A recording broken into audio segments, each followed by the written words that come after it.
MMA fighting, or the modern, I guess, MMA fighting, came to the U.S. in 1993 with the beginning of the Ultimate Fighting Championship. But prior to that, it had its roots in Brazilian no-holds-barred fighting, which was called Vale Tudo, which means no-rules fighting. And are there rules to today's MMA fights? Absolutely.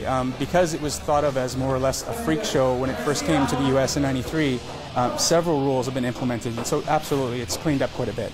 And how has it grown in Edmonton over the years? In Edmonton, it's really grown. It really has gained a huge following. In fact, you can see headlines on any typical web sports page giving you the latest results of several MMA events, either whether they're local or international. So it's actually entered into what I think is really a mainstream sport now.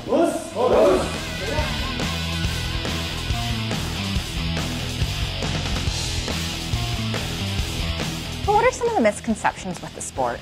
Probably the biggest one is that it's a brutal, violent, cockfighting kind of thing with people in cages fighting to the death or something. And that really came as a result of it being sort of a spectacle in '93 when it first came into the United States from Brazil.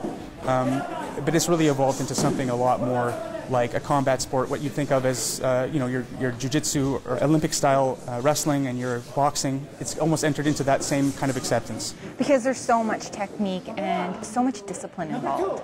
Absolutely, and you're going to see probably, as it evolves even more so, you're going to see people getting away from injuries because people are much more prepared for the kind of things that happens in a typical MMA fight.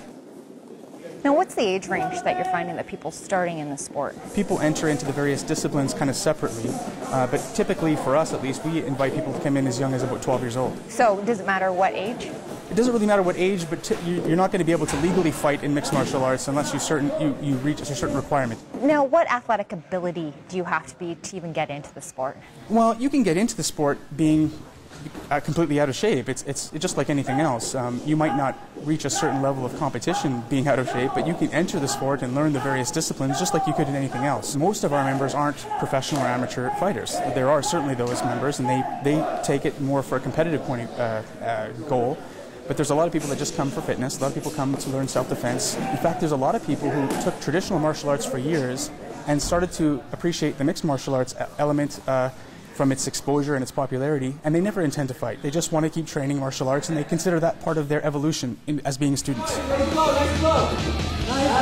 I think that it combines the best of what any combat sport or any competitive physical contact sport can offer it. But honestly, people want to see the purest kind of competition, and I think two people who enter into a closed place with rules, fighting with no weapons, they're not struggling for a ball, they're not trying to hit a puck into a net, they're trying to fight each other and see which one wins, and it's the purest kind of competition.